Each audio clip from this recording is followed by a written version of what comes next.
Well, the headlines just keep coming at us. And today I've got, Neil, I'm going to give this information, and then I'm going to have to turn you loose a little bit, because all this is related to parents. Information parents need to be aware of. I think a lot of them already are hearing about these things. And, as parents, we want to protect our children from obvious harmful influences. There's no question about it. It's just like when they're a little 2-year-old, you don't want them sticking their finger into a AC outlet, because you know what would happen, or stick something in there. So you correct that. You got to keep them away from it. They don't understand it. They just need to be guided appropriately. Well, this is par for the course in parenting, because whether they're 2 or 12 or 16, I mean, there's guidance that has to be there. Not that they won't ever be aware of certain things that aren't so good for them, but we don't want them to learn the way of the wicked. We don't want them to pick up wrong ideas, or to just be hurt by what we know as parents is just outright sin. Young people, we love them. They're precious to us. And as parents, you love your kids more than anything. You just want to keep them away from things that will hurt them, that perhaps they can't understand. Now, when they get older, they can interact with things, and they can discern. Neil, one of the things about our children is they don't have any discernment. It's not a criticism. It's just a reality. They're not old enough to have it. Yeah, they're just ignorant of a lot of things. Right. They're kind of green, so to speak, as to things of the world. And so if we allow, and they're going to come across stuff either way, likely. But if we just allow anything, they'll get a wrong perspective on how things are, not a biblical perspective, not the Lord's way. And it's up to us as parents. I mean, it's squarely on our shoulders to try and curb that and teach them. And it really is to train them in the way of the Lord. Amen. Well, the Lord will prosper any parent that sets out to obey Him and gains His wisdom and just does what He tells them to do. And that's a lot to be said about the subject. But today what I want to do is just give you these headlines. This is things that are happening in the culture right now, and things that parents have to grapple with. So Neil, I'll dump this on you, then I'll get you, you're raising 5 little ones, and your Addie that you just mentioned, she's going to be how old? She'll be 10 next month. She's going to be turning 10. So she's really coming into that age where she starts, abstract things are becoming more real, and spiritual discernment becomes more of a necessity. But she's not quite there, but she's getting there quickly. And your labors are not in vain, because faith comes by hearing the Word, and the Word will direct our steps. It blessed me, it blessed you, it'll bless her. So, but look at these headlines, folks. First one, parents outraged. New Disney cartoon series domesticates demons. Disney-owned FX is releasing a new adult cartoon series entitled Little Demon, about a woman who has a fling with Satan, voiced by popular actor Danny DeVito, and bears his child. So I'm not going to read all this article. I just wanted to give you the headline. That pretty much says enough right there. Disney is really crossing the line. They're ruining their brand, as family friendly. And they're doing it they're going to really hurt themselves, because there's millions of parents that aren't going to put up with it.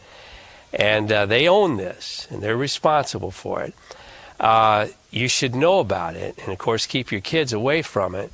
And the thing about it is, you can be watching other Disney stuff that's more family friendly. They'll drop this commercial, this promo right in on you.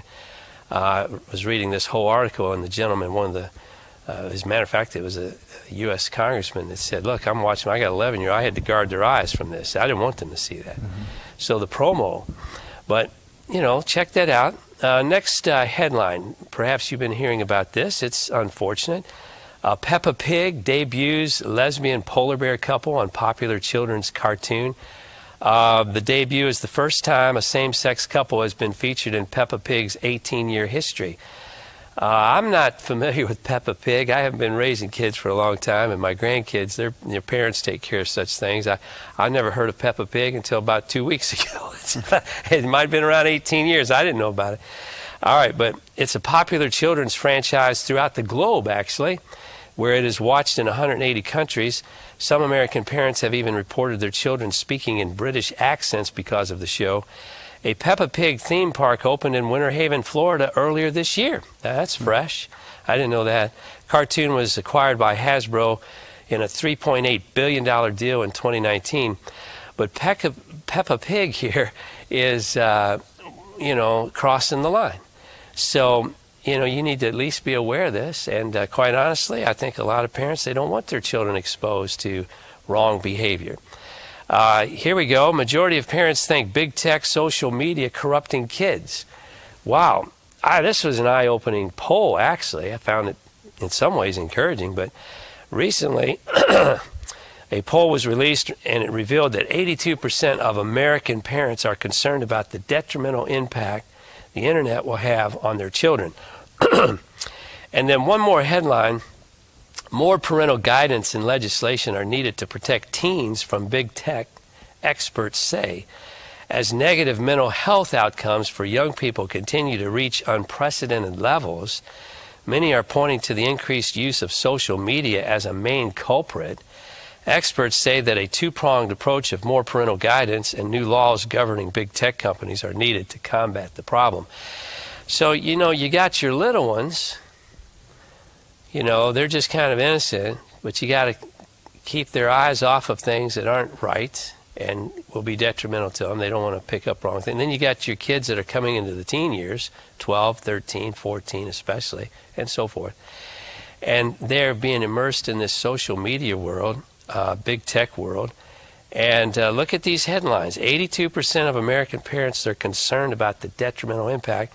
And then an expert says more parental guidance and legislation are needed to protect teens from big tech. So, Neil, get your take on the younger side first. I mean, you have little ones. How are you guiding them? I mean, some parents might just kind of throw up their hands and say, wow, it's impossible to keep up with everything. I don't think it's that complicated. What do you think? Well, you have to engage the battle, I think, or they will just go some random direction. I mean, you go anywhere. If you're out in public, you see kids on tablets and phones and devices all over the place. So obviously they're engaging with that world, whether that's entertainment or whatever. I mean, there's some stuff we just don't have in our home. Okay. But you're right, like the one thing where he mentioned the ads. We have, like a streaming thing, one of those Fire Sticks, Yeah. Well, you just click on the thing, even if it's like not your paid thing. They have the promos. Yeah. There's stuff on there. I'm like, I don't want to see this. My kids don't want to see it. I don't want my kids to see this. But yeah, I mean, and it doesn't matter what you watch as far as it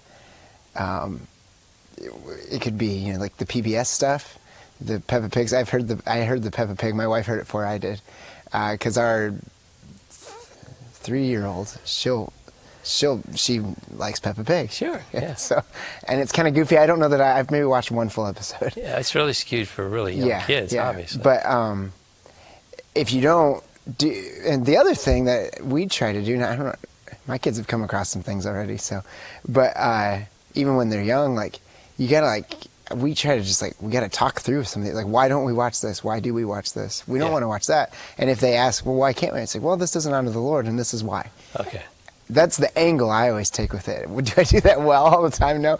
But half of the battle is just knowing what they're seeing. Okay, that's a good point. And you're right on target. Now, parents, you got to encourage yourself in the Lord. And when you obey the Lord and you do what Neil's just illustrated on a small scale here, don't put this burden on yourself like, well, I'm not quite doing it just right. No, stop. When you obey the Lord, that is right. Mm-hmm. And when you take a stand and you say, no, that's not coming into my home, that is right.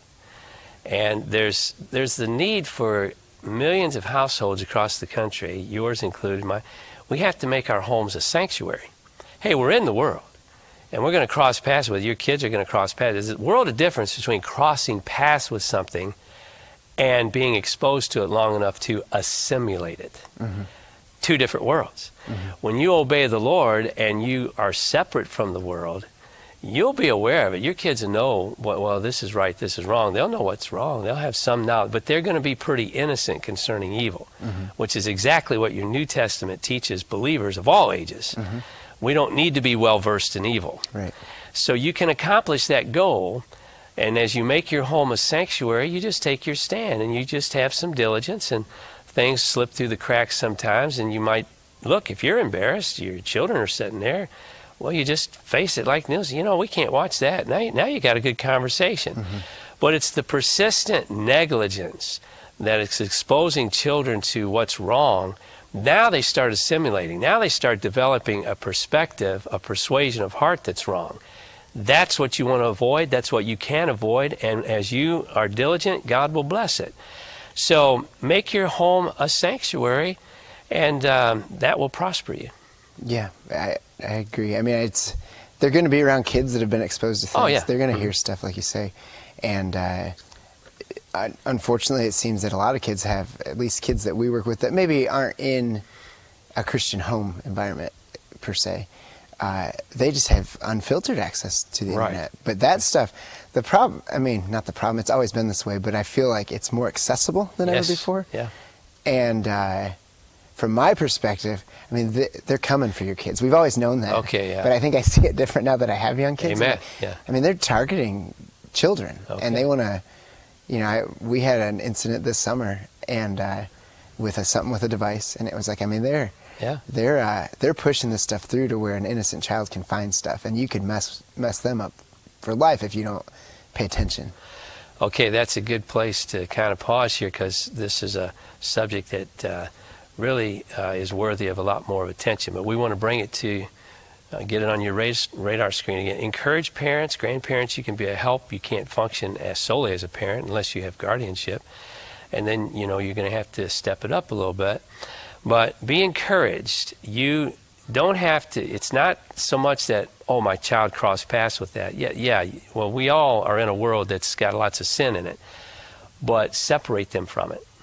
Don't let them be yoked up with it long enough for them to assimilate or learn the way of the wicked, as the scripture says it, and you will be successful. But you will not be successful if you don't want to fight the battle.